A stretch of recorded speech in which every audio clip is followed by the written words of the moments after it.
Halo guys, kembali lagi bersama Kimokuma. Pada video kali ini kita akan membahas anime series dengan judul Kawaii Keiba Hentai Demosuki ni Nate Kuremasuka atau yang biasanya disingkat sebagai Hensuki. 春か彼女いない歴イコール年齢の悲しい歴史を刷新する時が来てしまったのか。よっしゃー。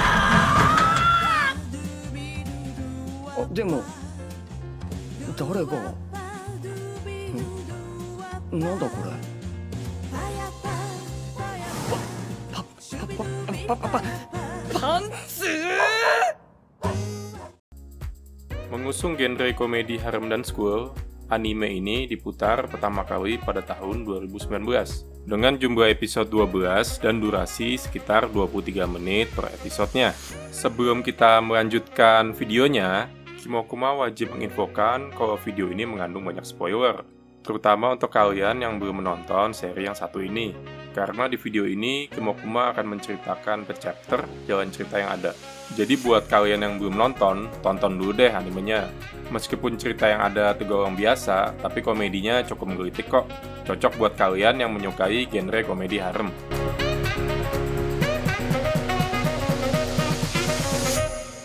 Oke guys, Kimokuma ada kasih peringatan ya. Kalau kalian tidak keberatan, yuk kita mulai.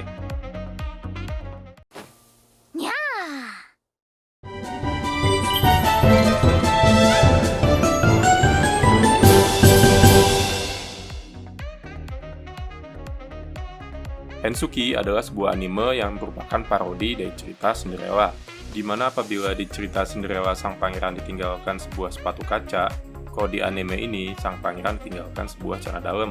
Jadi singkatnya sang pangeran mendapatkan pernyataan cinta dalam bentuk sebuah surat dan sebuah celana dalam dari seorang waifu yang misterius. Dan keseluruhan anime ini kurang lebih plotnya bercerita mengenai perjuangan sang tokoh utama dalam mencari waifu yang meninggalkan pernyataan cinta aneh tersebut kepadanya. Uniknya dari anime ini adalah semua waifu yang ia curigai ternyata masing-masing memiliki sifat fetish yang aneh dan cukup komedik. Anime ini utamanya memiliki 5 karakter yang akan sering muncul menemani kalian. Karakter utama yang pertama adalah Kiryu Keiki. Keiki merupakan satu-satunya karakter utama cowok di anime ini. Keiki memiliki sifat baik hati, ramah, serta peduli dan perhatian kepada teman dan keluarganya. Ia juga memiliki sifat yang terbilang umum sebagai protagonis cowok anime harem, yaitu sifatnya yang kurang mampu memahami perasaan beberapa gadis terhadapnya. Namun meskipun begitu, ia memiliki sisi percaya diri dan berani dalam menghadapi gadis-gadis yang menyukainya. Karakter yang kedua adalah Sayuki Tokihara. Sayuki adalah kakak kelas Keiki yang memiliki sifat playful dan dewasa. Dia menyukai kaligrafi dan cenderung membuat satu ruangan kotor setiap kali dia menulis karyanya.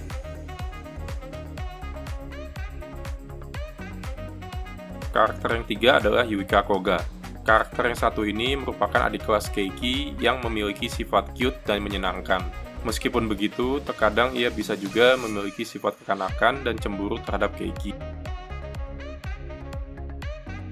Karakter yang keempat adalah Mao Nanjou. Mao adalah pribadi yang tertutup, pendiam, pasif, dan sedikit penyendiri. Satu-satunya dia terlihat terbuka adalah ketika ia bersama dengan Keiki. Karakter yang kelima adalah Mizuha Kiryu. Mizuha adalah adik dari Keiki. Dia merupakan karakter ceria yang kadang bertingkah airhead atau bebal.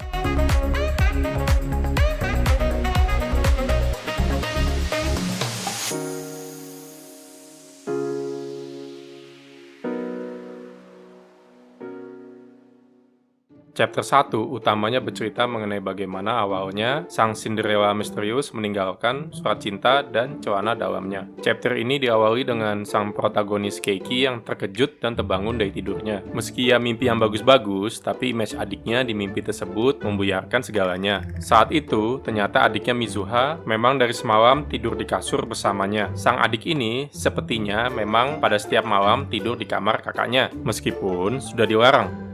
Pada saat sarapan, Keiki melihat di TV bahwa peruntungan cintanya buruk. Di saat bersamaan, ia depresi dan berharap bahwa ia bisa memiliki seorang pacar. Sesampainya di sekolah, pada saat jam pelajaran, Keiki menerima SMS dari kakak kelas cewek yang memintanya untuk bertemu. Di tempat pertemuan, yaitu ruang kaligrafi, kita akan dipertemukan pertama kali dengan sosok Sayuki Tokihara. Sayuki adalah kakak kelas dari Keiki dan juga merupakan ketua dari klub kaligrafi di sekolahnya. Pada pertemuan ini, ia menolak untuk membersihkan ruangan klubnya yang memang berantakan.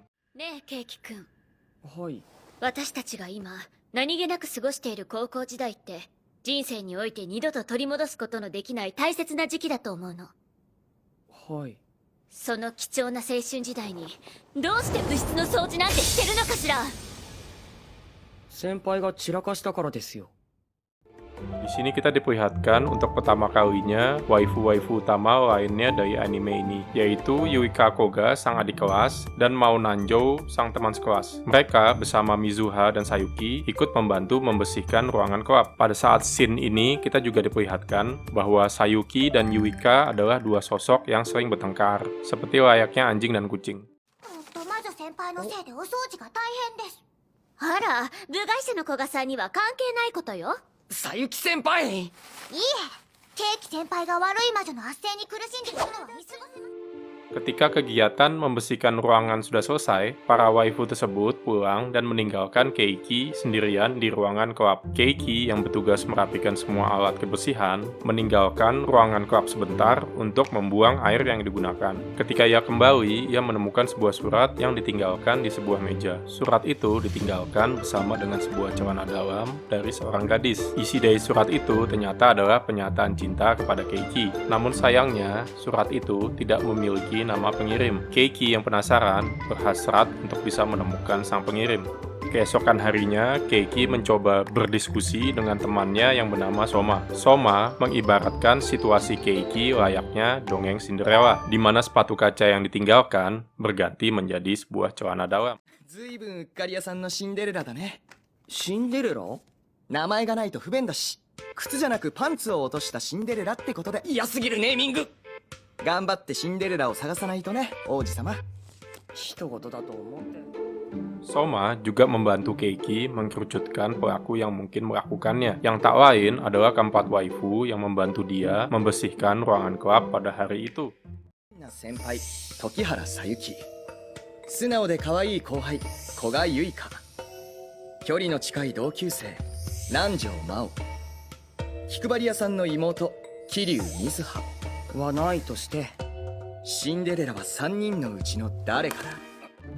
Setelah pembicaraan itu, Keiki bertemu dengan Sayuki. Ia sempat curiga kalau Sayuki adalah sang Cinderella. Namun sikap biasa yang ditunjukkan Sayuki pada saat pertemuan membuat Keiki tidak mencurigainya lagi. Meskipun begitu, di akhir pembicaraan, Sayuki menggodanya. Hal ini membuat Keiki bertanya-tanya. 今日は眠れなくて。なんなら部室で仮眠する？授業があるので遠慮します。残念。添い寝してあげようと思ったのに。 Sorenya, di perpustakaan, ia bertemu dengan Yuika. てかなんでゆいかちゃんはそんなにさゆき先輩と反りが合わないの？巨乳は全ての貧乳女子の敵です。魔女先輩はあんなに綺麗で美人なのに胸まで大きいなんて反則だと思います。それは全力で同意する。やっぱり巨乳がいいんじゃないですか。今のなし。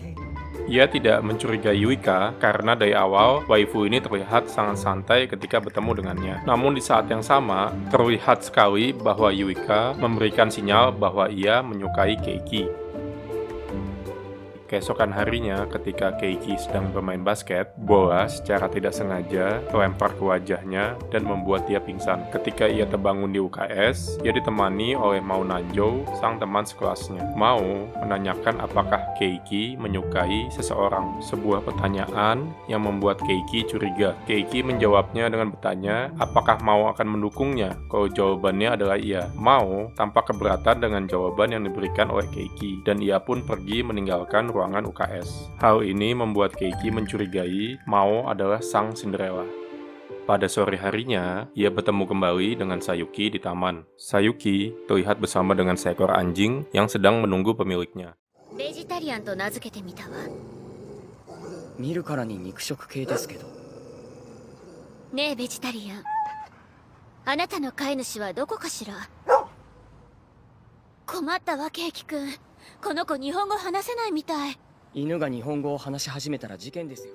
Sayuki terlihat iri terhadap anjing tersebut. Keiki yang tidak paham maksudnya mengira bahwa Sayuki adalah seorang pencinta binatang. Sayuki menjawabnya dengan menginginkan Seiki untuk membelai rambutnya. Ia juga mencium pipi Keiki sebelum pergi meninggalkannya. Hal ini membuat Keiki bertanya-tanya apakah Sayuki adalah sang Cinderella. Sesampainya di rumah, Keiki bertemu dengan adiknya Mizuha. Karena secara logika Cinderella adalah orang yang terakhir di ruangan, Keiki bertanya kepada adiknya siapa yang pulang paling akhir ketika ada kegiatan bersih-bersih di ruangan klub. Mizuha menjawabnya bahwa Sayuki adalah yang paling akhir pulang pada saat itu. Hal ini kembali menguatkan kecurigaan Keiki terhadap Sayuki. Akibat kejadian tersebut, Keiki sudah membuatkan tekadnya. Ia ingin bertanya langsung kepada Sayuki, apakah Sayuki adalah sosok yang meninggalkan pesan tersebut kepadanya. Dan keesokan paginya, secara tidak sengaja, Keiki mengajak Sayuki untuk kencan. Ajakan ini ternyata disetujui oleh Sayuki.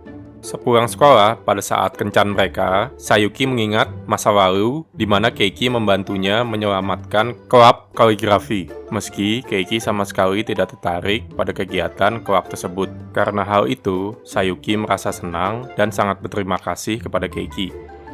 Di tengah-tengah kencan, Keiki menanyakan kepada Sayuki apakah ia mempunyai perasaan khusus kepadanya. Pertanyaan ini membuat Sayuki sangat kaget dan pergi meninggalkan Keiki dengan wajah yang sangat takut. Hal ini kembali membuat kecurigaan Keiki terhadap Sayuki semakin menguat. Setelah kejadian itu, Sayuki terlihat selalu menghindari Keiki setiap kali mereka bertemu.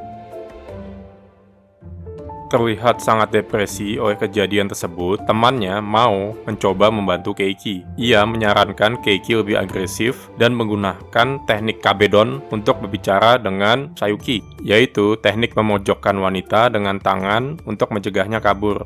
Sore hari itu, Seiki mengejar Sayuki sepulangnya dari sekolah. Ia mencoba menerapkan teknik kabedon untuk menghentikannya. Sayuki yang sebelumnya ingin berteriak, memutuskan untuk mendengar kata-kata yang diucapkan oleh Keiki terlebih dahulu. Keiki memberitahu Sayuki bahwa ia mengetahui rahasia yang selama ini disimpan oleh Sayuki. Namun ia tidak menjelaskan secara detail rahasia apa. Sayuki bertanya apakah Keiki membencinya ketika mengetahui rahasia tersebut. Keiki menjawab bahwa rahasia yang dimiliki Sayuki bukanlah sesuatu yang buruk. Sayuki yang senang mendengar jawaban tersebut meminta Keiki untuk menemuinya kembali besok sepulang sekolah di ruang klub. Karena ia ingin membicarakan lebih lanjut mengenai rahasia yang ia miliki. Keiki yang menganggap bahwa rahasia Sayuki adalah pengakuan cinta yang diberikan kepadanya, bergegas menuju ruang klub sepulang sekolah keesokan harinya. Di ruangan itu, Sayuki mengaku bahwa ia selalu menganggap Keiki adalah orang yang baik dan akan menerima dia apa adanya. ねケイキくん、私ケイキくんのこと前からいいと思ってたの。あなたなら私の全てを受け入れてくれるんじゃないかって。さゆき先輩。ねえ、目を閉じて。 Sebuah pembukaan yang akan membuat semua orang berpikir bahwa ini adalah penyataan cinta. Namun apa yang ia lakukan selanjutnya membuat Keiki sangat terkejut. Sayuki senpai, 何やってんすか？何やって首は？私をケイキくんのペットにしてください。はい。 Sayuki ternyata mengaku bahwa rahasia yang selama ini ia miliki adalah bahwa ia seorang fetis masokis, atau ia sangat senang apabila disakiti secara verbal atau secara fisik. Ia menganggap Keiki adalah majikannya dan selalu bermimpi akan diperlakukan layaknya hewan peliharaan. Chapter 1 ditutup dengan kesimpulan bahwa Sayuki bukanlah waifu yang memberikan pernyataan cinta kepada Keiki.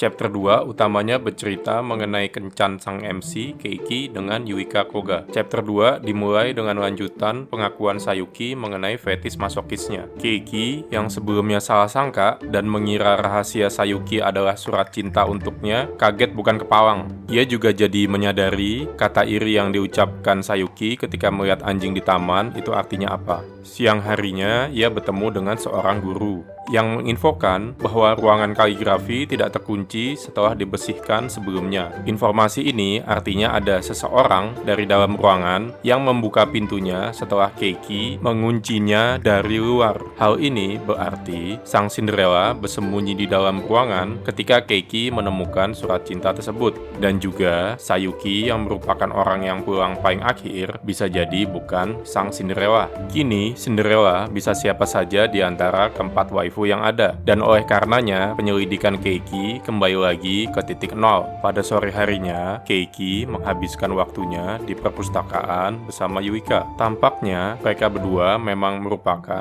petugas yang menjaga perpustakaan tiap sorenya. Ketika sedang sibuk petugas, Sayuki datang menggodanya. Ia sangat kecewa karena Keiki terus menghindarinya setelah mengetahui bahwa ia adalah masokis. Ia juga tidak lupa untuk meminta Keiki menghukumnya karena sudah bertindak nakal, yang tentu saja ditolak oleh Keiki. Perdebatan mereka dihentikan oleh Yuika. ですか。ひどいわケーキくん。私たちあんなことまでした仲なの。あんなことってどんなこと？嫌がる私を無理やり押さえつけてあんなに激しくしたじゃない。私初めてだったから怖かったのよ。ケーキ先輩。誤解。俺がしたのは壁ドンだから。 Yuika memarahi Sayuki karena ia merasa Sayuki sok dekat dengan Keiki. Sayuki membalasnya dengan mengatakan bahwa ia memang sudah dekat dengan Keiki dan bahkan mereka sudah sampai kencan sebelumnya. Hal ini membuat Yuika sangat cemburu dan marah kepada Keiki. したんですか？ゆいかちゃん？もしかして怒ってる？仮にユイカが怒っていたとして、それはどうしてだと思いますか？ゆいかちゃんもパフェが食べたかったとか？ケーキ先輩のバカ！なんで？今のはケーキくんが悪いわね。ほんとバカなんだから。佐伯先輩まで！ Ketika Sayuki akhirnya meninggalkan perpustakaan, Yuika menginterogasi Keiki mengenai hubungannya dengan Sayuki. Ia juga merasa sangat marah ketika mengetahui bahwa Keiki melakukan teknik kabedon kepada Sayuki. Yuika merasa Keiki terlalu baik kepada Sayuki, hingga hal itu membuat Keiki merasa tidak enak kepada Yuika. Oleh karenanya, Keiki berjanji akan melakukan apa saja agar Yuika tidak marah lagi kepadanya. Yuika yang senang dengan tawaran itu berjanji tidak akan marah apabila Keiki bersedia kencan dengannya. Sepulangnya di rumah, Keiki mendapat banyak tips kencan dari adiknya Mizuha. Bagus nih guys tipsnya buat kalian yang punya pacar. Tips pertama adalah cowok harus datang lebih awal pada saat kencan. Jadi jangan membiarkan pacar kamu yang nunggu. Tips kedua, puji pakaiannya dan penampilannya ketika kalian bertemu. Dan kalau bisa, kalian notice kalau ada sesuatu yang baru darinya. Seperti apabila ia baru potong rambut, atau ia punya barang yang baru, atau hal baru lainnya yang ia miliki. Tips ketiga adalah kasih surprise kecil dengan mengajaknya ke acara yang dia suka. Seperti kalau ada film yang dia tunggu-tunggu atau acara lainnya yang dia suka. Tips keempat sepertinya simple tapi efektif nih guys, yaitu sesuaikan langkah kaki kalian dengan dia. Apalagi kalau kalian lebih tinggi, ini pasti akan membuat pacar kamu lebih nyaman jalan sama kamu dan bukannya capek ngejar kamu. Udah cukup segitu aja ya tipsnya. Yuk kita lanjut. Pada saat kencan, Keiki menerapkan tips yang diterimanya kepada Yuika dan ia mendapatkan respon yang sangat positif. Yuika menganggap Keiki adalah pria yang sangat baik dan memenuhi kriteria cowok pilihan dia. Sebagai ucapan terima kasih, ia bahkan mencium kening Keiki dan memegang tangannya di akhir kencan mereka.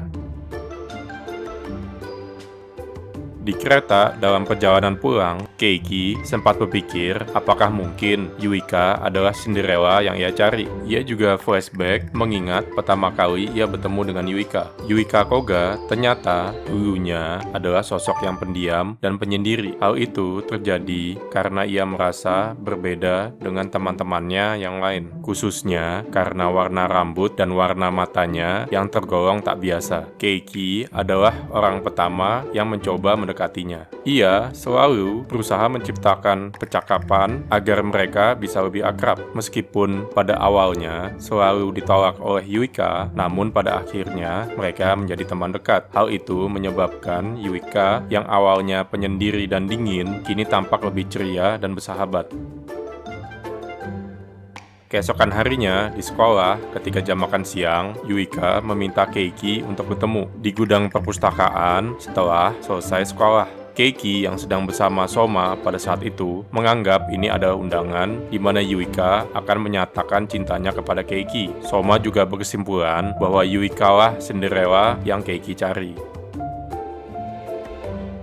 Sepulang sekolah, Keiki memutuskan untuk memenuhi janjinya bertemu dengan Yuika. Di gudang yang menjadi tempat pertemuan, mereka bertemu. Di sini, Yuika dengan berani mengungkapkan bahwa ia memiliki perasaan yang hanya bisa ditujukan kepada Keiki. Ia merasa senang karena Keiki adalah orang pertama yang menjadi temannya. Ia juga merasa bahagia karena Keiki mengajaknya kencan dan selalu menolongnya ketika ia kesulitan. Yuika merasa bahwa Keiki adalah pria yang bisa diandalkan. Oleh karenanya, ia ingin Keiki mengetahui jati diri dia yang sebenarnya. 頼りがいがあって素敵だなって思ったんです。そんなケーキ先輩がユイカだけ見てくれたらいいなって。だからね先輩。ケーキ先輩、ユイカの奴隷になってください。 Yaitu fakta bahwa dia adalah seorang dominator yang menginginkan Keiki menjadi budaknya. Kaget dengan pernyataan ini, Keiki segera menolaknya. Tapi Yuika tidak menyerah. Ia berjanji akan memberikan sebuah hadiah istimewa kepada Keiki apabila Keiki menerima Yuika sebagai majikannya. Dan hadiah itu ternyata adalah celana dalamnya. Chapter kedua ditutup dengan adegan Keiki yang pingsan karena dijejali sesuatu ke mulutnya oleh Yuika. Dan juga kesimpulan bahwa Yuika bukanlah waifu yang memberikan pernyataan cinta kepada Keiki.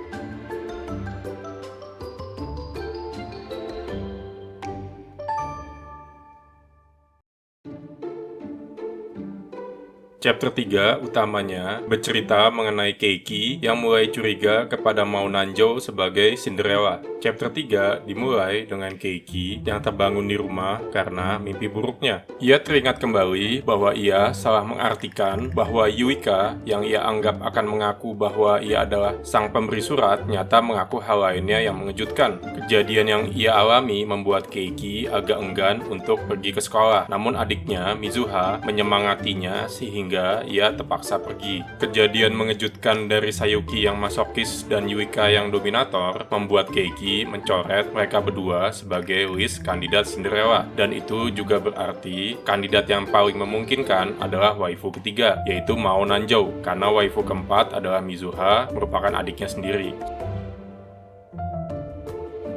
Sesampainya di sekolah, ia kembali dikejutkan oleh sesuatu tak terduga yang ditaruh di lokernya. Sangat terkejut dengan hadiah yang diberikan, Keiki segera menyadari bahwa Yuika adalah orang yang menaruh hadiah tersebut. Meskipun kayaknya kebesaran sih. Sore harinya, sepulang sekolah, Keiki bertemu dengan Yuika yang komplain kalau Keiki selalu menghindarinya setelah pengakuan yang ia lakukan. Yuika juga ingin kedua hadiah istimewa yang ia berikan disimpan baik-baik oleh Keiki, yang tentu saja ditolak oleh Keiki. Pada pertemuan ini, Yuika juga menceritakan buku baru yang sedang ditulisnya, yaitu judulnya mengenai putri yang pemalu. Ceritanya kurang lebih seperti ini. Pada zaman dahulu, ada seorang putri yang pemalu. Pada suatu hari, ia bertemu dengan seorang pangeran di sebuah pesta. Pertemuan itu membuat sang putri langsung jatuh cinta kepada sang pangeran. Namun, karena ia pemalu, sang putri tidak bisa menyatakan perasaannya. cintanya. Oleh karenanya, ia memutuskan untuk mengurung sang pangeran. Pangeran yang marah sempat meminta kepada sang putri untuk membebaskannya. Namun, sang putri tidak bisa melepaskannya begitu saja karena cintanya. Karena cintanya tersebut, setiap hari sang putri menyiksa sang pangeran. Hingga suatu hari, sang pangeran menyerah dan ia mau menjadi budak sang putri. Setelah itu, keduanya hidup bahagia selamanya. Keiki yang mendengar cerita tersebut menganalogikan bahwa ia adalah sang pangeran, sedangkan Yuika adalah sang putrinya. Sehingga hal ini membuatnya takut dan segera pergi meninggalkan ruangan. Dalam usahanya kabur dari Yuika, ia kembali menemukan sebuah hadiah di loker sepatunya, berupa sebuah foto Ero antara dia dengan Sayuki. Di dalamnya juga ada pesan bahwa Sayuki ingin menemuinya saat itu juga, atau foto yang ada akan disebar via internet. Tidak memiliki pilihan lain, Keiki akhirnya menghampiri Sayuki di ruangan klubnya. Di ruangan klub, Sayuki kembali menggoda Keiki dengan pakaian maidnya yang seksi. Ia merasa kesepian karena Keiki tidak pernah lagi mengunjunginya sejak pengakuan yang ia lakukan. Sayuki juga berkata bahwa ia akan melakukan apa saja secara fisik dan mental agar Keiki bisa menjadi majikannya. Kata-kata Sayuki tersebut membuat perdebatan antara setan dan malaikat di diri Keiki, yang akhirnya berujung ke Keiki melarikan diri karena merasa stres.